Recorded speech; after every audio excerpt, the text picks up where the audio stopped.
Hey friends, welcome back to the whiteboard. I'm Blaine from Applied Leadership Partners, and today I want to talk to you about giving thanks. So today is Wednesday, the day before Thanksgiving as I record this, and I hope that you all have plans to enjoy some wonderful food and spend some quality time with your friends and family on what is my favorite holiday of the year, by far. But maybe more importantly, I want to dig in a little bit on what it means to give thanks. And I would submit that sometimes we allow thanksgiving or gratitude or words like that to really just kind of stay as nouns, or maybe even states of being. So we think we want to be grateful or we want to have an attitude of gratitude or something like that. And I think that's all fine. But I'd like to suggest that maybe there's an alternative approach that might be more useful for you, both in expressing your gratitude to those around you and just being more happy in general. And let's focus really on this word here, giving thanks. All right, let's keep that as a verb.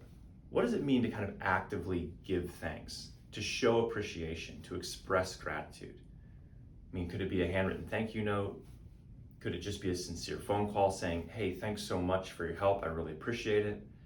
Is it dropping off a 6-pack of beer in your neighbor's garage to say how much you appreciate them, loaning you their wheelbarrow or their snow shovel?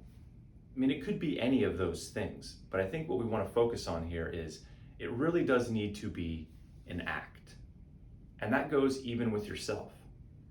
So if you'll indulge me a little bit, I'll talk to you some about how I really came to understand this through the phrase of love what you have. So a long time ago, I kind of gave up New Year's resolutions. I didn't think they were particularly helpful for me. And I got tired of just sort of setting goals and trying to achieve or accomplish things every year. Again, I think that's probably fine for a lot of people. It just wasn't working for me anymore. And so instead, I started reflecting at the end of every year and thinking back on how things have gone and looking into the year ahead and just thinking about how do I want to approach this next year. And I've done that for several years now. Well, I'll tell you, at the end of 2020, which you all know was a crazy year for almost everybody, when I reflected back, the thing that kept just sort of overwhelming me was how lucky, how fortunate that I and my family had been to get through that year relatively unscathed. We'd all stayed healthy, we didn't have any real economic challenges, and in many ways we'd actually had a pretty good year. Our kids were able to stay home when they needed to, we were able to get things done, and I just looked back on 2020 and just felt so grateful that things had gone the way that they had for us, recognizing that it had not been the case for so many other people. And when I looked into 2020 and I thought about how I wanted to approach that year, the one big thing that kept coming up for me was I really wanted to feel settled.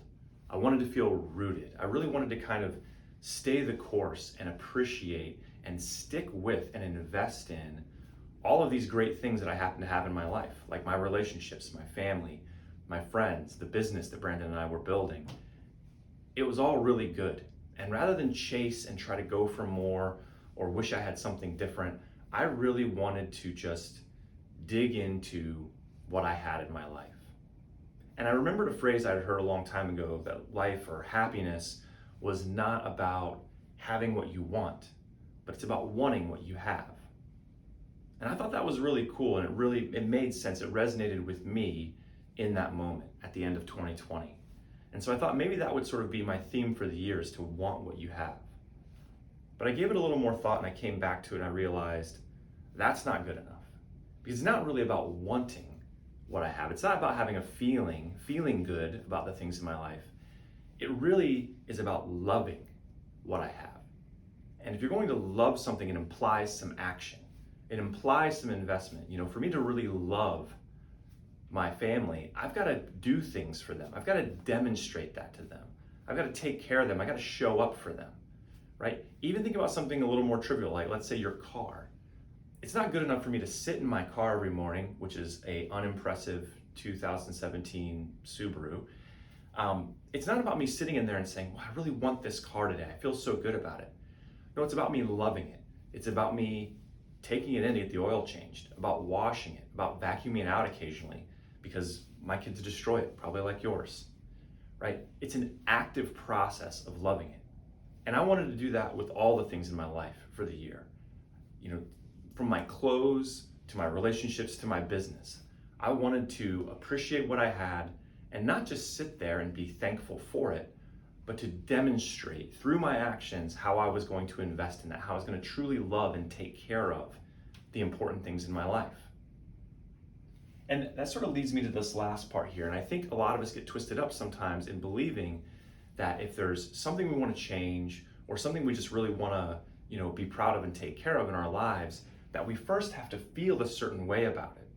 I just want to feel grateful for, my situation or my job or even, my body, my physical body. I want to just look in the mirror and say, I feel good about this. And then if I do that, maybe I'll think differently about it and I'll be happier going to work, or I'll be happier looking in the mirror every morning.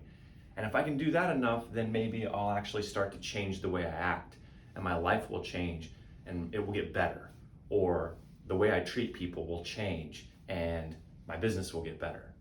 But the problem with this process that we can just feel differently about something and then we'll think differently about it and then we'll start to act differently and our life will change, is that humans actually work the opposite direction.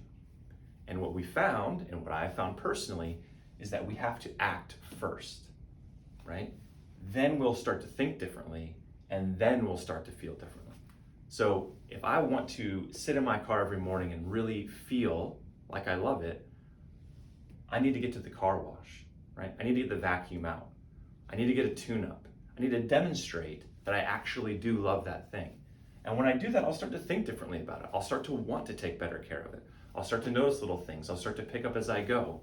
And then every morning when I sit in the driveway to take my daughter to school, I'll feel like, man, I really love this 2017 Subaru.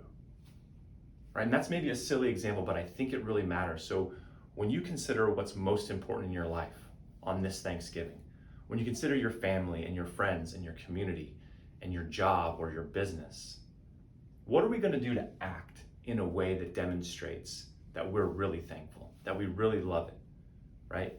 And then we'll continue to think that way, and then we'll feel good about it, and this becomes a virtuous cycle. So I appreciate you letting me dive into this a little bit. I appreciate you indulging my story about New Year's resolutions, but I hope this really helps on this Thanksgiving and ever after. It really is about giving thanks and not just about being thankful. And if you can do that, I promise you, the people in your life, the things in your life that matter most will be better for it, and you'll be happier too. All right. Happy Thanksgiving, everyone.